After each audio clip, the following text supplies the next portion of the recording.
Beauty of human discovery of knowledge is that some people can make hypotheses, people imagine how the earth was at a certain point in time. Yeah, basically they don't usually do this in reference from the Bible, since we don't have many books that are describing the appearance of everything. So for us, the Christians, usually follow the Bible and get to know that God created all these things in just 6 days. But if you look at this man, he had proposed something. We're going to look at the historical overview of climate change in Africa. So a major African humid period was approximately 1,450 to 5,000 years ago. We saw a much wetter Sahara and Sahel, followed by a dramatic shift to arid conditions. So there is a point, this one says that there is a point in time when the Sahara Desert was wet. When Sahara was wetter, it was no longer, not even Sahara Desert, pardon me, the Sahara was wet, like how we can see what is happening in Uganda right now, or Congo, Democratic Republic of Congo, those areas. So someone says that this place called Sahara Desert was once the Congo, was once like the Congo forest. So it's a very interesting thing to look at. We're going to dive deeper into things related to these things. Climate. Remember, we are doing climate change science. We're understanding this science. So you can, if you didn't watch the previous video, you can go back and watch it. It'll be very helpful for you to follow up, for you to follow up, you know what I'm saying. I remain Obadiah. Now if we can have a look at this, we can say that before an industrial era, Africa's climate was controlled by natural ocean atmospheric interactions. It was all about the nature and the atmospheric interactions controlling Africa's climate.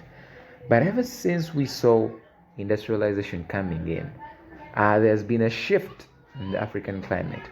But let us look at what happened in those days. This affected rainfall distribution in the region. We're talking about the natural ocean and atmospheric interactions. They caused alternating periods of drought and heavy rainfall. Africans adapted to these conditions by migrations, nomadic pastoralism, and cultivating drought-resistant crop species. So it was very, for biologists, this was one of the best moments on the earth, when there was no pollution. People, there was not that much pollution, there's no industrialization. Africa was the safest place on this planet.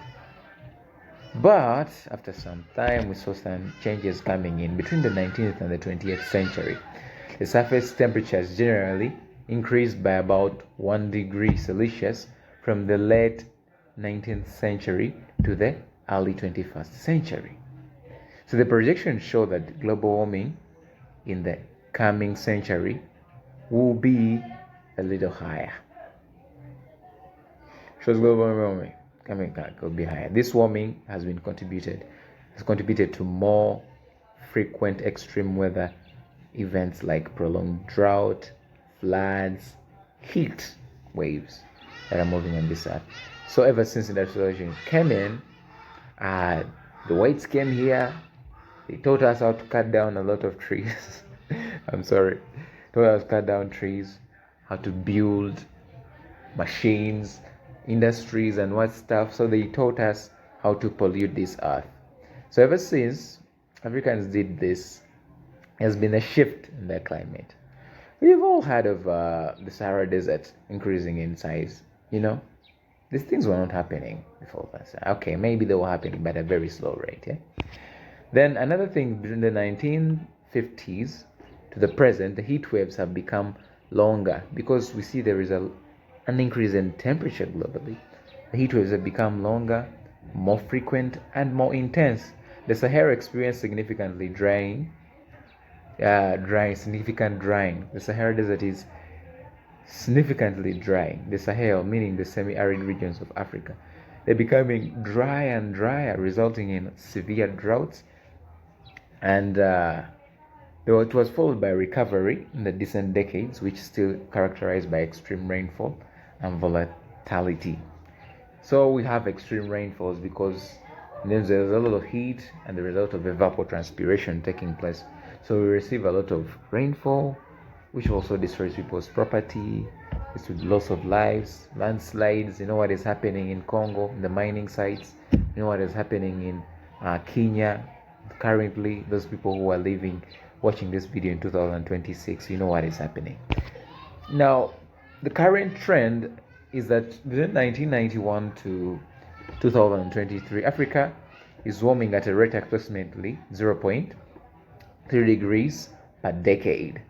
Now, which is faster than the global average. This Africa alone is warming up at a rate approximately 0.3 degrees Celsius per decade. Are you looking at this speed? It's faster than the global average. And North Africa has warmed fastest. You know what I'm saying? With South Africa having experienced lower, yet it's significantly warming. Okay, it's warming up. So the indicators of climate change in Africa are rising temperatures and heat waves. Now, heat stress, as in Morocco, we have heat stress, rapid temperature increase, localized extremities such as Sahara, droughts, floods, lake level changes, agriculture yield reduction and loss of biodiversity, and desertification. Climate changes and variability. Climate change refers to the long-term shifts in average weather patterns, describes significant and lasting changes in Earth's climate. It is also defined as the change of climate which is attributed directly or indirectly to the human activities that alters the composition of the global atmospheres. It occurs usually over decades and is characterized by the consistent warming. The causes of climate change are burning of fossil fuels, which is occurring in some industries, occurring in cars. We see the fuel used in cars, and wherever people who still use those lighting, the old kind of lighting, they put oil fuel in the lamp and then burn up. All those people are causing a change in climate. Deforestation, this is the cutting down of trees, without replacement. Industrial emissions, emission of some gases, greenhouse gases that trap the heat from the outgoing sunlight rays. You get what I'm saying? Causing a global increase in temperature, warming up of the atmosphere. Agricultural activities producing methane. We have some rice plantations, planting rice in those swamps and whatever stuff. There's production of a lot of methane. Methane is a greenhouse gas. So you increasing the greenhouse effect. You get what I'm saying? Increasing greenhouse effect. Then we have the use of fertilizers that release nitrous oxides. If you use some fertilizer, if you use nitrous oxides, also greenhouse emissions. We have volcanic eruptions. They also add to the global increase in temperature variations, and also release some gases which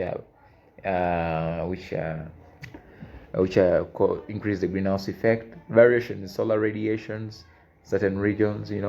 Certain times when you go outside and you feel that the sun is a little bit warmer, it's hotter than it was yesterday. You just step in it and feel like the skin is burning to hell. You know what I'm saying? So that is variation. Those are solar variations. It's like they're kind of like, I don't know, solar winds or something. Something to do with the solar winds. We have ocean current changes and natural changes in the Earth's orbit. Now, climate variability. This encompasses natural fluctuations within a climate system over shorter periods. Variations can be influenced by natural processes within the Earth's systems, such as ocean currents and atmospheric patterns. Characterize changes in season patterns for few years, like 1 or 2.